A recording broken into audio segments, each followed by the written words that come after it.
Have you ever watched the Fast and Furious 1, 2, 3, 4, or 5? Well, if you have, you know that there is so much fast paced action that just as you think nothing else can happen, it does, especially in Fast 5 between Vin Diesel and Dwayne Johnson. Now, many of you are wondering, what does Vin Diesel have to do with IP law? I talked about the Fast and Furious franchise because they have something in common with IP law in 2020 and in 2021. The action never stops.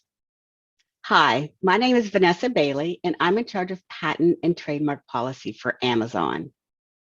2020 felt like one event after another kept arising and that it would never stop, similar to the IP world. Despite the coronavirus slowing the economy in 2020, the intellectual property field has seen huge activity last year. In the US, this was namely due to the diminishing of an Obama-era advancement in IP under the America Invents Act, the law that created the Inter-Parties Review, or IPR process, which is used to quickly assess the validity of questionable patents and ensure patent quality. This process has become harder to use, and coincidentally, we're seeing an increase in non-practicing entity, or NPE, patent litigation. In fact, we have just seen a record jury verdict in an NPE case for patents that were the subject of discretionary denials at the U.S. Patent Trial and Appeal Board, also known as the PTAB. Separately, cries to clarify what constitutes a fair, reasonable, and non-discriminatory, or FRAN rate, and the standard essential patent context could be heard around the world. As if all of this was not enough, the U.S. is overhauling trademark examination to include 2 new procedures to invalidate trademarks, and the U.S. Supreme Court is deciding the fate of the PTAB. This presentation will show you how 2020 promises to be another action-packed year for IP law and policy. In 2020, it was great to see companies rise to the challenge of COVID-19 and pledge their relevant IP to help fight against the virus, like in the Open COVID Pledge. Now looking at 2020 IP developments, on August the 25th, 2020, the UK Supreme Court handed down its unanimous combined decisions in the cases of Unwired Planet versus Huawei and Huawei versus Conversant. In the case of Unwired Planet versus Huawei, it was decided that a UK court has the power to grant an injunction to prevent the infringement of an SEP and has the power to determine the royalty rates in terms of a global FRAND license. On May 5th, 2020, in the Cisco versus Haier case involving cellular standards, the German Federal Court of Justice ruled that the entities that implement patented technology must show a more precise interest in taking a FRAND license in SEP disputes. In August 2020, Nokia won its first infringement ruling against Daimler at the Regional Court of Mannheim regarding IoT patents. Daimler appealed the ruling, and the higher regional court, Karlsruhe, ordered that Nokia could not enforce the injunctive relief from the infringement ruling of the regional Mannheim court. Nokia's withdrawal of its appeal against a decision by the regional court Dusseldorf to refer parallel proceedings against Daimler to the Court of European Union, or the CJEU, has cleared the way for the CJEU to clarify important FRAND issues. One of the main issues is whether Nokia could refuse to issue a license to Daimler suppliers and instead could only license at the end product level. In other words, the entire car in their case. In 2020, the German Federal Ministry of Justice and Consumer Protection drafted new legislative language to bring in notions of proportionality and equity in German injunction law. And we saw Apple, Cisco, Google, Intel, and Edwards Lifescience file a complaint in the Northern District of California against the then USPTO Director, Andre Iancu, under the Administrative Procedure Act to overturn the PTO's discretionary denial policy and thus allowing more inter-parties review proceedings to be judged on the merits of the case instead of failing to proceed due to the fact that there is a district court or even International Trade Commission case that may proceed faster. In 2020, we also saw SEPs attempted to be used at the ITC in cases like Netlist with Hynix, INVT versus Apple, HTE, ZTE, and the Pictos versus Samsung situation. The outlook for 2021 seems equally as action-packed as 2020, frankly. It's expected that PTAB discretionary denials will be an issue again this year, and we begin the year with one of the largest patent litigation jury verdicts, VSLI, a venture capital entity's $2.18 billion verdict against Intel. Additionally, there is increasing concern regarding establishing FRAND rates and the threat of injunctions on SCPs, especially considering the extent of the current connected environment. These concerns can be seen through the European Commission's DG GROW meetings and the wildly varying opinions regarding FRAND transparency, valuation methods, and even the core issue of the elements of fair, reasonable, and non-discriminatory. In the US, we are anxiously awaiting the nomination of the next US PTO director and the corresponding policies set at the PTO. And if all of that was not enough, there are 2 new trademark proceedings in the US to remove what they call dead wood from the trademark register due to the increase in invalid and fraudulently acquired marks. From the Georgia Pacific factors as redefined from Valve 1 and Valve 2, including NHK Spring factor regarding timing of co-pending litigation as now clarified by Apple v. Fintiv, it seems that petitioners in the US just can't get a break. For a PTAB petitioner, it seems that the PTO has systematically weakened and restricted access to the US IPR proceeding. For example, in 2018, the PTO changed the standard for interpreting patent claims construed in PTAB trial proceedings from the broadest reasonable interpretation standard, which is used by patent examiners and generally results in more patents being invalid, to the Phillips standard. Additionally, the PTO created a new evidentiary presumption. Where there is a direct evidentiary dispute, the new rule eliminates the previous practice of favoring petitioner evidence for purposes of institution. But most importantly, the PTO created a presidential opinion panel, also known as a POP. This POP panel has created presidential opinions containing new rules that have resulted in an increase, some say even an explosion, in what is called discretionary denials under Section 314A. This means that an IPR petition is denied regardless of merit to allow co-pending district court trials and ITC actions to proceed first, despite the fact that by statute, petitioners have 1 year to file IPR, despite the fact that the trial dates usually are later moved or canceled and thus slip past the date for the IPR final written decision, and despite the fact that the ITC cannot even invalidate a patent. Under NHK Spring and Fintiv, we know there are 6 factors the PTAB considers in determining whether to exercise its discretion to institute review. But the board seems to favor allowing co-pending trials and ITC actions to proceed first, rather than considering the merits of the case.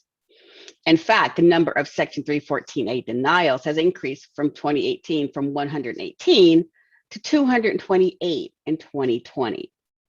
This means that there was almost the same number of discretionary denials as there were denials on the merits in 2020. According to Unified Patent Statistics, 62% of the denials came under either the NHK Spring Fintiv trial date framework or based on the new parallel petition requirements. This means that nearly 28% of all instituted decisions and almost half of all denials were procedurally denied, compared to 12.5% in 2019. What is particularly troubling is that the PTAB has increased their use of Section 314A discretionary denials based on trial dates, despite district courts continually being delayed, and many even outright canceled due to COVID. In fact, the trial of the NHK Spring case itself never materialized. The Western District of Texas has increased patent litigation significantly from only a few cases just a few years ago to being the dominant venue for patent litigation and currently accounting for over 20% of all patent cases nationwide. As the graph shows, it appears that Judge Albright from the Western District of Texas had the most cases in 2020. Now that list actually shows, I think, the top 10 cases, doesn't show all of the cases for 2020. NPEs account for nearly 80% of suits filed in the Western District of Texas, where trials are usually scheduled from 18 to 19 months from the filing of the complaint. However, the PTAB final written decision issues approximately 19 months from the filing of petition. As I mentioned, the problem that the trial dates are generally slipping. One study in 2020 showed that 100% of cases denied by the PTAB for an early trial date in Delaware had been rescheduled, anywhere from 4 to 6 months out. That same study showed that in the Western District of Texas, 70% of trial dates initially relied upon by the PTAB to deny petitions had slid. In one Western District of Texas case, as I previously mentioned, the jury awarded $2.18 billion in monetary damages to an NPE against Intel, one of the few companies that still manufacture chipsets in the US. This outcome comes during a critical time when there is a shortage of 4G and 5G chipsets. Now turning to the US ITC. So why is the ITC important, you may ask? The threat of exclusion instead of just paying money damages gives the complainant more leverage at the ITC. Filing an inter-parties review or IPR proceeding won't get you out of the ITC, and the ITC does many patent cases a year. Looking at the Netlist and Hynix situation and the INVT versus Apple, HTC, ZTE, and the Pictos versus Samsung ITC actions, we're seeing more and more attempts to use SEPs at the ITC. There is also an increase in non-US entities using the ITC. For example, Neodrome 1 and 2, and like the Datascape case. And what you have to remember is that the ITC's charge is to protect US domestic industry. In the SEP context, there are US, European, and even global issues that are being addressed. For example, Samsung sued Ericsson in the People's Republic of China. Ericsson later filed a suit against Samsung in the Eastern District of Texas. Subsequently, Samsung asked the PRC court to issue an anti-suit injunction to prevent Ericsson from seeking relief anywhere in the world related to the SEPs at issue. Ericsson then asked the Eastern District of Texas court for an emergency temporary restraining order, and then a preliminary injunction was granted against the PRC order.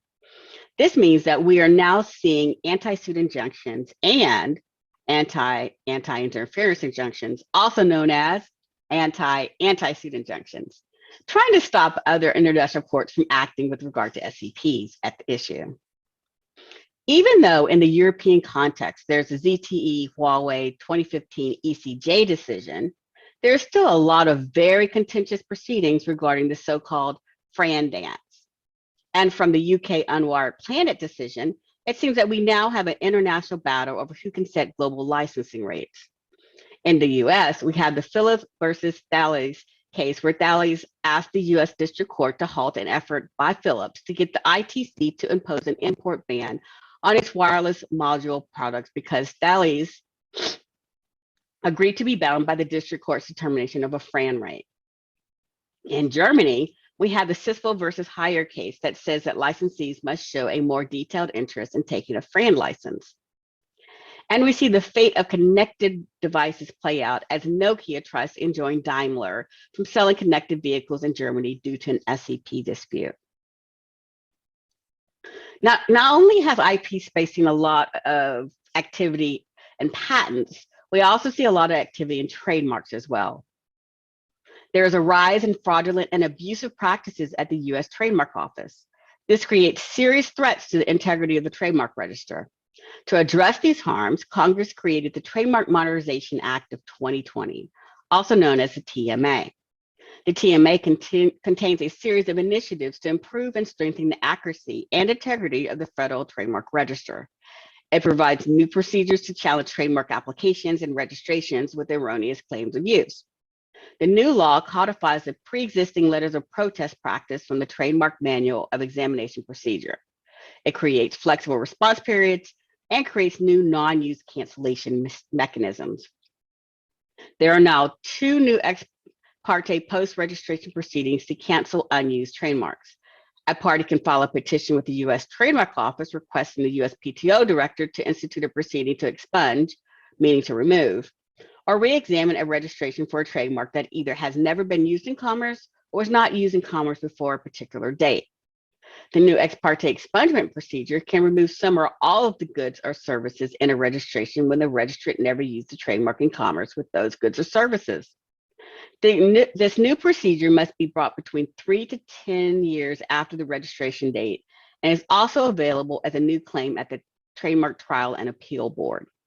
The new ex parte re-examination procedure can remove some or all of the goods or services in a registration on the basis that the trademark was not in use in commerce with those goods or services on or before a particular relevant date.